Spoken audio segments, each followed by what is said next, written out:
Son style vestimentaire en dit long sur sa personnalité. C'est une fée moulée dans un look d'homme. Fatima Mbeng est ce qu'on pourrait appeler un garçon manqué. Battante et courageuse, elle éprouve un énorme plaisir quand elle lutte pour la liberté des autres, d'où son engagement au sein du FRAPP, Front pour une révolution anti-impérialiste panafricaine et politique. Je me suis engagée, disons, en politique réellement en tant que citoyenne en 2011, durant les événements du 23 juin. Je pense que tout le monde s'en souvient.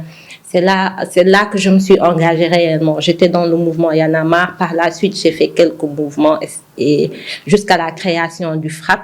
Et bien sûr, à chaque fois que nous sentons que le peuple a besoin d'être entendu, nous sommes là. Sur tous les fronts et au devant de la scène, Fatima a été arrêtée et mise en prison à plusieurs reprises lors de manifestations pour les droits et les libertés. Mais cela n'a jamais été un frein dans ses combats.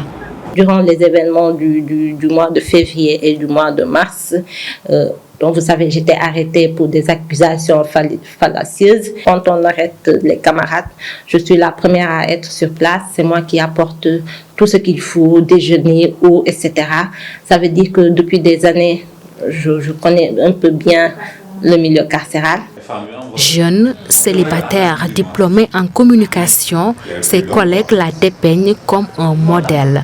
C'est une femme, c'est un exemple, un rôle modèle pour beaucoup de femmes, je pense. Et c'est d'autant plus exceptionnel qu'elle est encore très jeune. Donc c'est un exemple, je pense, pour la jeunesse féminine au Sénégal. Une autre femme, une histoire différente. Nous sommes avec Mame Diarra Ndiaye Sobel. La dame milite pour l'autonomisation de la femme. On est sur le terrain, souvent, dans des villages reculés, dans des régions reculées, un peu partout au Sénégal, pour travailler sur les questions de l'autonomisation économique, du maintien des filles à l'école, sur les questions du mariage précoce, etc. Mariée, mère de 5 enfants et très entreprenante, elle se bat au quotidien pour le bien-être des autres.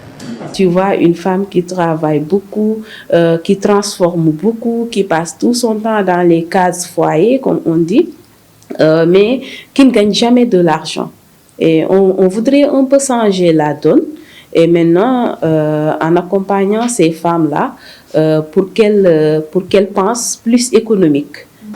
Des femmes de caractère, de goût, de passion et surtout engagées et déterminées, ces dames ont cette volonté commune de servir leur communauté. Elles en font d'ailleurs leur principal cheval de bataille.